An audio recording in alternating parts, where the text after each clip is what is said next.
الحمد لله الذي جعل الصيام فريضة من فرائض كتابه، والصلاة والسلام على الرسول الهادي الذي خلق مبرأ من كل عيب وجاء بحكم الصيام، وعلى آله وأصحابه الصادقين القانتين. أما بعد، فأعوذ بالله من الشيطان الرجيم.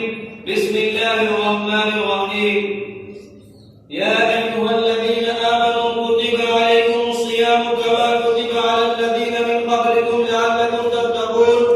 رئيس النقل الممجد وسادة الأفاضل وأصدقاء الكرام، السلام عليكم ورحمة الله وبركاته. إني أتمنى وأريد أن أخطب بين أيديكم خطبة في اللغة العربية حول موضوع الصيام، فالأمل منكم جميعا أن تصغوا آذانكم وتحثوا على عمله.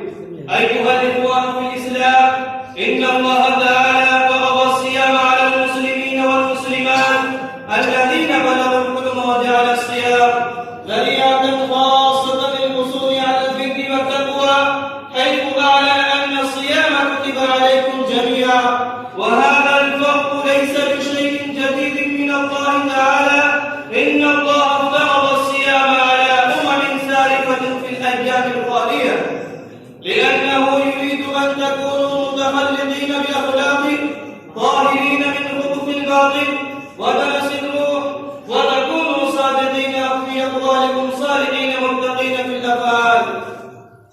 إن رسول المفضل صلى الله عليه وسلم أعلن عن الصيام في قوله: أيها الناس، قد جاءكم شهر مبارك افترض الله عليكم صيامه، تتفتح فيه أبواب الجنة وتغلق فيه أبواب الجحيم وتغل فيه الشياطين، فيه ليلة خير من ألف شهر.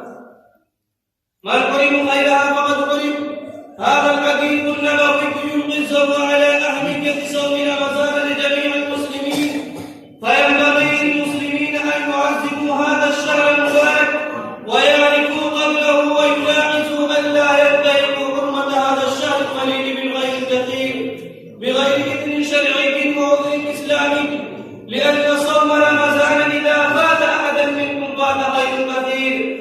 لن يعود هذا الخير في حياة الإنسان مهما صام وتاب، مهما قام وصلى، مهما تصدق وتعبد، لأن النبي المبجل صلى الله عليه وسلم بين ميزة صوم رمضان قائلا: من أفطر يوما من رمضان بغير عذر أو غلس لم ينفعه صوم الدائم إن صام.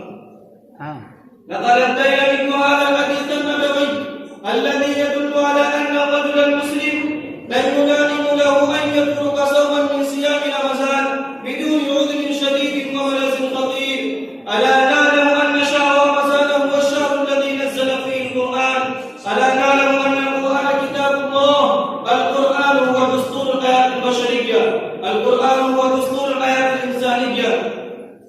فيا أيها الإخوان في الإسلام، لا تكونوا خائنين في هذا الشهر، لا تكونوا كاذبين في هذا الشهر، لا تغتابوا، لا تسخروا، لا تمشوا بالنميمة، لا تغلوا. كيف تغتابون في هذا الشهر والشهر يصل بكم إلى التقوى والرضوان؟